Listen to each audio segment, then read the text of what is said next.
こんにちは、ちゅんころもちです。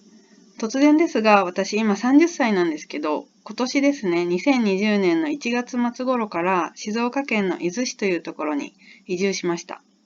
田舎暮らしっていうのがずっと夢だったんですけど、それが30歳で叶ったっていう感じです。それで今日お伝えするのは、なぜ田舎暮らしがしたかったのか、なぜ伊豆を選んだのか、伊豆に移住して約半年後、これ今なんですけど、の感想。と、最後に少し余談で、お家を買った話とか虫の話なんかを少ししたいなと思っています。では早速行ってみます。まずは1番、田舎暮らしをしたかった理由ですね。皆さんも自分が都会が好きか田舎が好きかってきっとなんとなく理解してると思うんですけど、どうですかね。私はというと、記憶をたどってみたら、20歳の頃には、すでに山に暮らしたいって言ってました。もっと前だったかもしれないです。山で鶏を放し飼いにして、畑とかやって、半自給自足みたいな生活がしたいんだって友達に話してました。さらになんでって聞かれるとですね、やっぱり田舎生まれだからかなと思ったりはします。あとは大好きなおばあちゃんの住む場所が田舎だからかなとか。これ、田舎生まれでも都会が好きな人とその逆もいると思うので、これあくまで私の場合ですね。人間で考えてみても、都会って人が温かいっていうイメージあんまりないですよね。どんな人でも受け入れつつ、手は差し伸べないみたいな。これ完全に私の偏見なんですけど、逆に言えば自由にいろんなことができるし、人がたくさん集まる分、いろんな可能性を秘めているっていう感じですかね。じゃあ田舎はっていうと、なんとなく都会よりゆっくり時間が流れているというか。で、お年寄りが多いというのもあって、みんなで助け合う傾向が都会より強いような感じがしますね。あと、新参者が少ない分、人同士の絆というか、付き合いが濃い感じがしませんかね。これって都会と田舎どっちがいいとか悪いとかではなくて、自分に合っているかどうか、どっちのライフスタイルが好きかどうかだと思います。そんなわけで私は、将来は田舎で暮らすぞっていうもう超漠然とした理想というか夢を持っていた感じです。結果的にはそこから10年後に移住しました。次2番。なんで伊豆なのかですね。これはもうまず言いたいのはこれです。好きだから。はい。シンプルにこの感覚ってすごく大事だと思います。あとは私もともと静岡県の西部の方で生まれ育ったので、伊豆まで車で3時間くらいですかね。友達とプチ旅行とかもしましたし、旦那さんとお付き合いした頃から結構毎年、多い時は年に2、3回とか行ってたんですよね。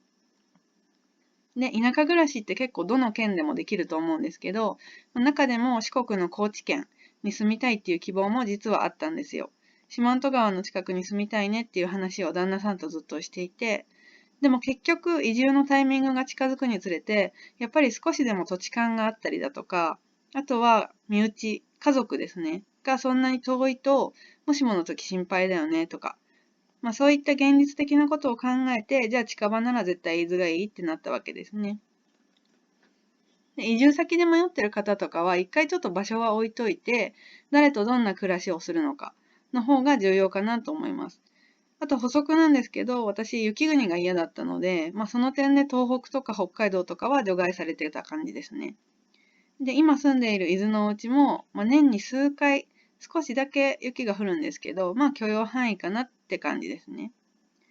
で、次行きますね。3番。移住して今7ヶ月くらい経ちました。その感想なんですけど、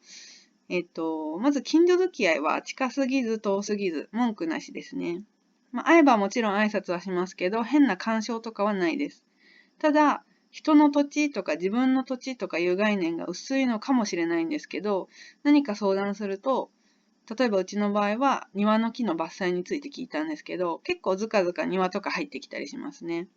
これそもそも助けてあげようっていう気持ちから来るものなので、私全然平気なんですけど、人によっては相性とか好き好みがあるのかなっていう感じです。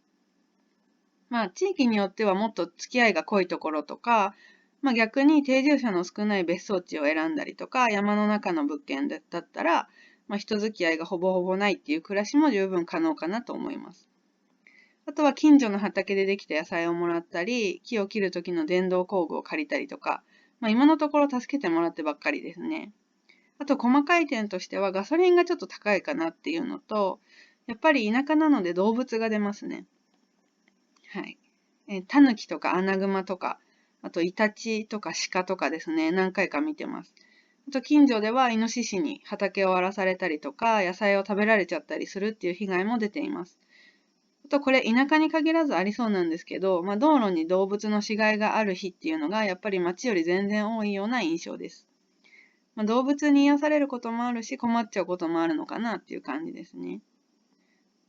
あと当然といえば当然なんですけど、やっぱり田んぼとか畑が多いんですよね。で、駅周辺とか大きい道路以外は交通量も少ないので、田舎好きには心穏やかに、心が豊かに、過ごせるかなっていう感じでいいなって思ってます。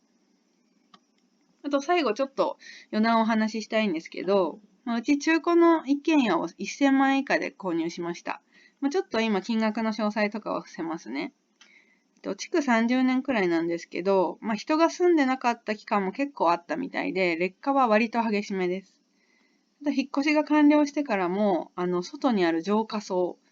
が、ポンプがダメになっちゃって、これの交換で数万円かかったりとか、あとお風呂の蛇口が壊れてお湯が出なくなっちゃったので、これも1万円以上はかかってますね。交換しました。あとはエアコンついてたんですけど、どれも壊れてたので、うち2台買い替えてこれ付け替えました。これ2台で10万円以上はかかってますね。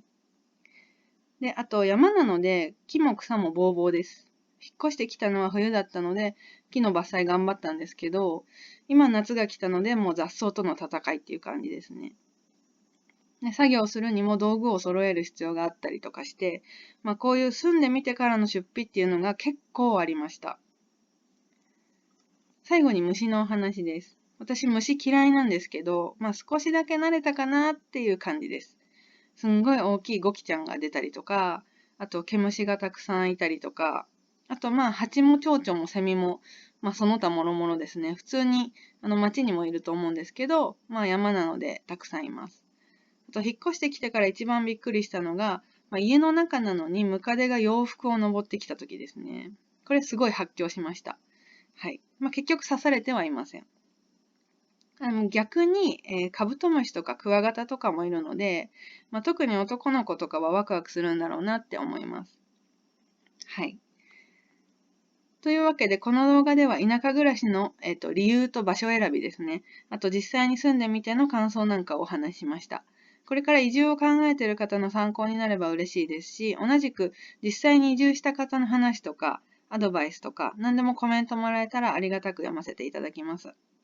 今回ざっくり浅めにまとめた感じなんですけど、一つ一つもっと深掘りした動画とか、あと田舎移住についてとか、あと伊豆の情報とかもですね、アップしていきたいなって思ってます。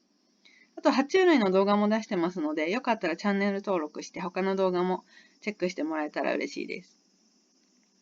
あと、ブログも概要欄に貼ってありますので、よかったらチェックしてみてください。それではここまでご視聴ありがとうございました。さようなら。